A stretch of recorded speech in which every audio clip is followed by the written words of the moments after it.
Good morning everyone, আমি প্রিয়াঙ্কা। আমার channel Priyanka বণিক ব্লগের আরও একটি নতুন ভিডিওতে আপনাদের সকলকে জানাই স্বাগত। আশা করি আপনারা সকলেই ভালো আছেন এবং সুস্থ আছেন। আমরাও ভালো আছি। অনেক ঝড়ঝাপটা সামলে এখন সবাই সুস্থ, তবে বনের সেরে উঠতে অনেকটা সময় লাগবে। আর দেখুন, আর সকালবেলায় আজকের ছাদে এসে গেছি। কালকে যে নতুন গাছ দুখানে এনেছিল আপনাদের দাদা ভাই, সেগুলি দেখলাম বেশ সুন্দর ফুল ফুটেছে। আর আমার সব কটা গাঁদা গাছে দেখুন কি সুন্দর হলুদ আর অরেঞ্জ কালারের ফুল ফুটে দারুণ লাগছে কিন্তু দেখতে। গাছে ফুল ফুটলে আমার এত আনন্দ হয় সেটা আপনাদের বলে বোঝাতে পারবো না। আর ছোট্ট ছোট্ট লঙ্কা গাছগুলিতে দেখুন কি সুন্দর কৃষ্ণ লঙ্কা ধরেছে।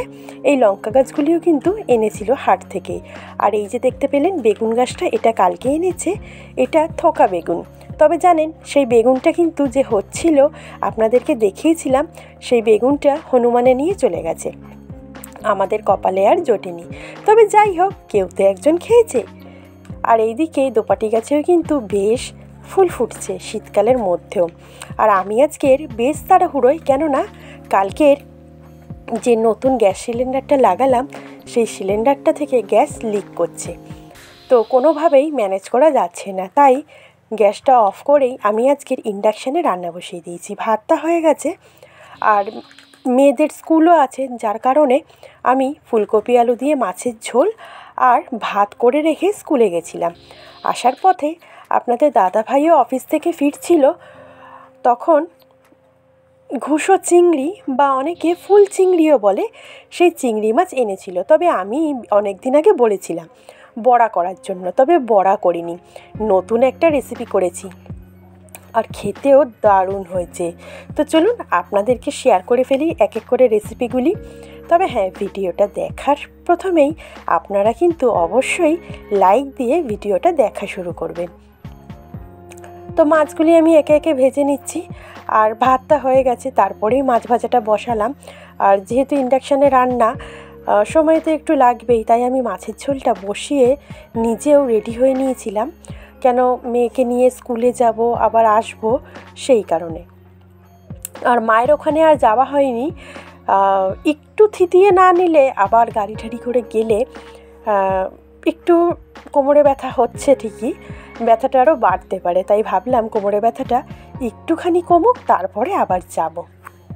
এদিকে আমাদের জেঠিমারও শরীর খারাপ। অনেক বছর আগে একজনদের বাড়িতে পড়ে গেছিল, তো সেই কোমরে ব্যথাটা আবার চাগার দিয়েছে। তাই জেঠিমা ঘরদোর কিছু পুছতে পারছে না, শুধু বাসনটা মেজে দিয়ে চলে যাচ্ছে। আর ঘরদোরগুলি আমরা নিজেরাই পুছে নিচ্ছি, সেই কারণেও হয়তো আমার একটু কোমরে ব্যথাটা হচ্ছে। আর কদিন বেশ টানা গাড়ি জার্নি হয়েছে। তো যাই হোক, শরীর যে খুব একটা খারাপ সেটা বলবো না, মোটামুটি ঠিকই আছে। আর এইভাবে চলে যেতে পারলেই আর কি লাগে, তাই না বলুন? তো যাই হোক, মাছগুলি ভাজা করে তুলে নিলাম। এখন ফুলকপি আলুটা ভাজা বসিয়ে দিলাম। যেহেতু একটু তাড়া আছে, তাই আজকের ওইভাবে রসিয়ে কষিয়ে ফুলকপি আলু দিয়ে মাছের ঝোলটা করিনি। তবে মাছের ঝোলটা যে খেতে খারাপ হয়েছে সেটারও কিন্তু আমি সার্টিফিকেট পাইনি। মাছের ঝোলটা খেতে ভালোই হয়েছিল। ওই যে একটু তাড়াহুড়োই করেছি, তো প্রত্যেকবার যেরকম ফুলকপি আলু ভেজে তুলে রাখি, সেই তুলে রাখার সময়টা আর ছিল না, কেননা ঘড়ির কাঁটায় 10টা পেরিয়ে গেছে। আর আমি চেষ্টা করি, আপনারা জানেন যে আমি 10টার মধ্যে রান্নাটা কমপ্লিট করতে। আর আজকের ইন্ডাকশানে তো একটা একটা করে হবে, দেরি তো হবেই। তো যাই হোক, ফুলকপি আলুটা ভাজা করে একটু সাইড করে রেখে মাঝখানটাতে আমি আদা জিরে লঙ্কা বাটা, লঙ্কার গুঁড়ো, হলুদ গুঁড়োর পরিমাণ মতন লবণ দিয়ে, অল্প একটু জল দিয়ে বেশ ভালো করে কষতে দিয়ে আমি চলে গেছিলাম মনে হয় রেডি হতে। তো লবণটা প্রথমে দিইনি, কেননা খুব মশলাটা লেগে ধরছিল ঝপঝপ করে। তো সেই কারণে একটুখানি জল দিয়ে তারপরেই আমি লবণটা অ্যাড করলাম। এখন দেখলাম আরেকটু জল দিতে হবে, তাই আরেকটু জল অ্যাড করে এবার মশলার সাথে ফুলকপি আলুগুলি বেশ ভালো করে কষিয়ে নেব। আর মেয়েরাও খেয়ে স্কুলে যাবে। বড় মেয়ে রেডি হচ্ছে, ছোটো মেয়েও রেডি হচ্ছে, ওদেরকেও তাড়া দিচ্ছি। এদিকে আমিও এখনও পর্যন্ত রান্নাটা সেরে উঠতে পারিনি। সকালবেলা না বেশ তাড়াহুড়ো লেগে যায়।